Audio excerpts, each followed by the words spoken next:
Hello അസ്സലാമലൈക്കും welcome back. എന്തൊക്കെയാണ് എല്ലാവരുടെയും വിശേഷങ്ങൾ? കുറച്ചധികം ദിവസമായി ഡെയിലി വ്ളോഗ്സൊക്കെ ഉൾപ്പെടുത്തിയിട്ടുള്ള വീഡിയോസൊക്കെ ഇട്ടിട്ട് ഇന്ന് എന്തായാലും മോർണിംഗ് വ്ളോഗ് ഷൂട്ട് ചെയ്യാമെന്ന് കരുതി. ഡെയിലി ഒരേ വീഡിയോസ് ഇടുമ്പോൾ നിങ്ങൾക്ക് ബോറായാലോ എന്ന് തോന്നിയിട്ടാണ് ഞാൻ കുറച്ചൊക്കെ റെസിപ്പി വീഡിയോ ഒക്കെ ഷൂട്ട് ചെയ്തിട്ടത്.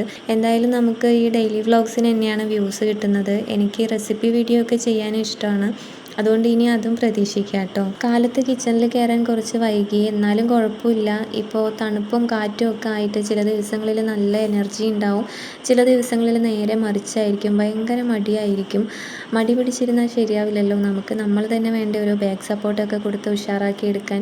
ഞാനപ്പോൾ നേരെ ചായ റെഡിയാക്കാമെന്ന് കരുതി. പിന്നെ വീഡിയോസൊക്കെ ഇഷ്ടമായാൽ ലൈക്ക് ചെയ്യാനും കമൻറ്റ് ചെയ്യാനൊന്നും വിട്ടുപോകരുത്. എൻ്റെ വീഡിയോസ് ആദ്യമായിട്ട് കാണുന്നവരാണെങ്കിൽ പ്ലീസ് ഒന്ന് സബ്സ്ക്രൈബ് ചെയ്തുകൂടി സപ്പോർട്ട് ചെയ്യാം. ചായക്കുള്ള പാലടുപ്പത്ത് വെച്ച് രാത്രി കഴുകി വെച്ച പാത്രങ്ങളൊക്കെ ഒന്ന് എടുത്ത് വെക്കാമെന്ന് കരുതി. എനിക്കെപ്പോഴും കിച്ചൺ നീറ്റായിരിക്കണം, അപ്പോഴാണ് അവിടെ നിന്ന് എന്തും ചെയ്യാനുള്ള ഒരു ഇൻട്രസ്റ്റ് കിട്ടൂ. അതുകൊണ്ട് എന്തൊക്കെ എവിടേക്കാണോ വെക്കേണ്ടത് അവിടെയെല്ലാം എടുത്തു വെച്ചു. പാത്രങ്ങളുടെ നനവുള്ളതൊന്ന് ജസ്റ്റ് തുടച്ചെടുക്കുകയും ചെയ്തിട്ടുണ്ട്. നമ്മളുടെ മൈൻഡ് ക്ലിയർ ആക്കുന്ന കാര്യങ്ങൾ തന്നെ ആദ്യം ചെയ്യാനായിട്ട് നോക്കുക. എനിക്ക് എൻ്റെ ചുറ്റുമുള്ളതെല്ലാം നീറ്റായാൽ തന്നെ വലിയൊരു സമാധാനമാണ്. അപ്പോഴേക്കും പാലൊക്കെ തിളച്ച് വന്നു. വേഗം ബൂസ്റ്റൊക്കെ ഇട്ട് ആറ്റിയെടുക്കുന്നുണ്ട്. ഇത് ബൂസ്റ്റ് ആണെങ്കിലും ഞങ്ങളിവിടെ ചായ എന്നേ പറയൂ, അതുകൊണ്ടാണ് ചായ എന്ന് പറഞ്ഞത്. ഞാനും ഇക്കി മാത്രമാണ് നേരത്തെ ചായ കുടിക്കാറ്, മോൾക്ക് കഴിക്കുമ്പോഴാണ് കൊടുക്കുക. മോനിപ്പോൾ ചായ കുടിക്കുന്നുണ്ട് കുറേശ്ശെയൊക്കെ. അവന് പാല് കാച്ചി കൊടുത്താൽ കുടിക്കാറില്ല, അതുകൊണ്ട് ഇതെടുക്കി കൊടുക്കാറുണ്ട്. അങ്ങനെ ഞങ്ങളുടെ ചായയൊക്കെ റെഡിയായി. ഇക്കാൻ്റെ കൂടെ കുറച്ച് നേരം ഇരുന്നു. പിന്നെ ഞാൻ പുറത്ത് നിന്ന് കുടിക്കാമെന്ന് വിചാരിച്ചു.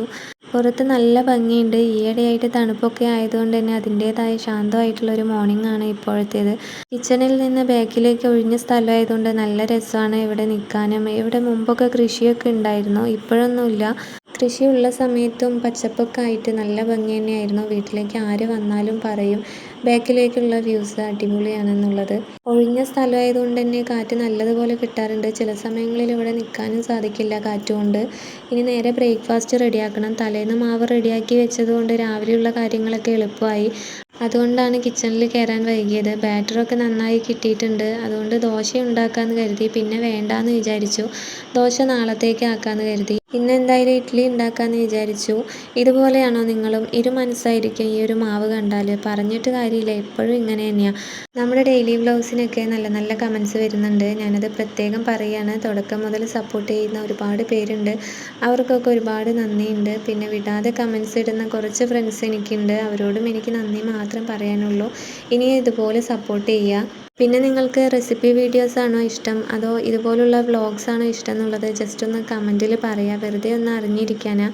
എനിക്ക് കൂടുതൽ മോർണിംഗ് വ്ളോഗ്സ് എടുക്കാനാണ് ഇഷ്ടം. പിന്നെ നിങ്ങളെ വെറുതെ മടുപ്പിക്കണ്ടല്ലോ എന്ന് കരുതിയിട്ടാണ് റെസിപ്പീസും ഇൻക്ലൂഡ് ചെയ്തത്. പുറത്ത് പോകുന്ന വീഡിയോസ് എടുക്കാൻ എനിക്ക് ഭയങ്കര മടിയാണ്. പയ്യെ പയ്യെ ശരിയാക്കി എടുക്കാനേ പറ്റൂ. ഞാൻ ഭയങ്കര ഇൻട്രോവേർട്ടായിട്ടുള്ളൊരു പേഴ്സണാണ്. മെല്ലെ മെല്ലെ എല്ലാം ശരിയാക്കി എടുക്കുക. കാര്യങ്ങളൊക്കെ പറയുന്നതിൻ്റെ ഇടയിൽ ബ്രേക്ക്ഫാസ്റ്റിൻ്റെ കാര്യങ്ങളൊക്കെ നടക്കുന്നുണ്ട്. ഇഡ്ഡലി തട്ടിലേക്ക് മാവ് ഒഴിച്ച് സ്റ്റീമറിൽ വെച്ച് ആവി കയറ്റി എടുക്കുന്നുണ്ട്. അങ്ങനെ വേഗം തന്നെ ചട്നിയൊക്കെ റെഡിയാക്കി. ഇവിടെ ഇഡ്ഡലിയൊക്കെ റെഡി ആയിട്ടുണ്ട്. ഇഡ്ഡലി തട്ടൊക്കെ പുറത്ത് വെച്ച് വെള്ളം തെളിച്ച് സ്പൂൺ കൊണ്ട് ഓരോ ഇഡ്ഡലിയായിട്ട് പ്ലേറ്റിലേക്ക് മാറ്റുന്നുണ്ട്. ഞാനിവിടെ വോയിസ് കൊടുക്കുന്നത് രാത്രി ആയതുകൊണ്ട് എന്തിൻ്റെയൊക്കെയോ സൗണ്ട് ഇവിടെ കേൾക്കുന്നുണ്ട്. ചെറിയ പ്രാണികളുടെയാണ് ഞാൻ ഉദ്ദേശിച്ചത്. നിങ്ങൾക്കത് ഡിസ്റ്റർബ്ഡ് ആവുന്നുണ്ടെന്നുണ്ടെങ്കിൽ ക്ഷമിക്കുക, വേറെ വഴിയില്ല. പകൽ കാറ്റായതുകൊണ്ട് വോയിസ് കൊടുക്കാൻ പറ്റുന്നില്ല. ഷീറ്റിൽ തെങ്ങിൻ്റെ ഓലയൊക്കെ തട്ടുമ്പോൾ ഭയങ്കര സൗണ്ടാണ് ഇവിടേക്ക്. അതുകൊണ്ടാണ് ഞാൻ രാത്രി വോയിസ് കൊടുക്കാമെന്ന് വിചാരിച്ചത്. പിന്നെ മക്കളൊക്കെ ഉറങ്ങുന്നത് കൊണ്ട് തന്നെ വളരെ പതുക്കെയാണ് ഞാൻ പറയുന്നത്. എന്തെങ്കിലും പ്രശ്നമൊക്കെ തോന്നുന്നുണ്ടെങ്കിൽ ക്ഷമിക്കുക കേട്ടോ. ഇക്കാക്ക് പോവാൻ സമയമായി, അതുകൊണ്ട് വേഗം തന്നെ കഴിക്കാൻ കൊടുത്തു. കാലത്ത് മിക്ക ദിവസങ്ങളിലും കിച്ചണിൽ തന്നെ ആയിരിക്കും കഴിക്കാനിരിക്കുക, അതും ഒരു രസമാണ് അല്ലേ. ഇനി മോളെ റെഡിയാക്കണം സ്കൂളിലേക്ക് പോകാനായിട്ട്. എൻ്റെ മോളോട് ഞാൻ പറഞ്ഞു കൊടുക്കുന്ന ഒരു കാര്യമാണ്, ലൈഫിലെ ഏറ്റവും അടിപൊളിയായിട്ടുള്ള സമയമാണ് ഈ ചൈൽഡ്ഹുഡും സ്കൂൾ ലൈഫും ഒക്കെ എന്നുള്ളത്. ഈ സമയങ്ങളൊക്കെ നല്ലതുപോലെ എൻജോയ് ചെയ്യണം. ഇതൊന്നും ഇനി തിരിച്ചു വരില്ല. പിന്നീട് ഇതൊക്കെ ഓർക്കുമ്പോൾ വല്ലാത്ത മിസ്സിങ് ആയിരിക്കും. നമുക്ക് ഒരുപാട് മിസ്സിങ് ആയിട്ട് തോന്നുന്നത് നമ്മുടെ സ്കൂൾ ലൈഫ് കാലഘട്ടങ്ങളൊക്കെ ആയിരിക്കുമല്ലോ അല്ലേ. പിന്നെ നേരത്തെ പറഞ്ഞതുപോലെ വീഡിയോ ഇഷ്ടമായാൽ ലൈക്ക് ചെയ്യാനും കമൻറ്റ് ചെയ്യാനും ഷെയർ ചെയ്യാനൊന്നും മറന്നു പോകരുത്. സബ്സ്ക്രൈബ് ചെയ്യാത്തവരാണെന്നുണ്ടെങ്കിൽ പ്ലീസ് ഒന്ന് സബ്സ്ക്രൈബ് ചെയ്ത് കൂടി സപ്പോർട്ട് ചെയ്യുക. മോളെ റെഡിയാക്കി കഴിക്കാനൊക്കെ കൊടുത്തു. വാന് വരാറായപ്പോൾ പുറത്ത് നിൽക്കാമെന്ന് കരുതി. കുറേ നേരം പുറത്ത് നിന്നിട്ടും വാൻ വരാണ്ടായപ്പോൾ ഉള്ളിലേക്ക് കയറിയതാണ്.